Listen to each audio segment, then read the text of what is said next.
قبر کے اندر فائدہ دینے والی دو بہترین چیزوں میں سے ایک قرآن پاک ہے اور ایک صدقہ ہے قبر ہی کے حوالے۔ اس طرح سورہ ملک قبر والے کو مرغی کی طرح، جیسے مرغی اپنے بچوں کو آغوش میں لیتی ہے، سورہ ملک اپنے پڑھنے والے کو آغوش میں لے لیتا بعین، اسی طرح صدقہ بندے کو اپنی آغوش میں لے لیتا ہے۔ حتیٰ کہ بعض روایات اس بات کے اوپر دلالت کرتی ہیں کہ عذاب قبر کے اندر پہنچنے کی بھی کوشش کرتا ہے تو صدقہ ڈھال کی طرح سامنے آ جاتا ہے کہ اس کو عذاب نہ پہنچایا جائے۔ اللہ تعالیٰ اس نے مشکل اور مصیبت کے دنوں میں لوگوں کا پیٹ بھرا تھا۔ فَلَقْتَحَمَ الْعَقَبَةَ وَمَا أَدْرَاكَ مَا الْعَقَبَةُ فَكُّ رَقَبَةٍ۔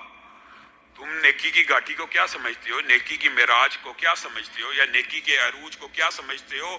نیکی کی معراج، نیکی کا عروج تو یہ ہے کہ اس دن کھانا کھلایا جائے جس دن کوئی بھوکا ہو، اور جب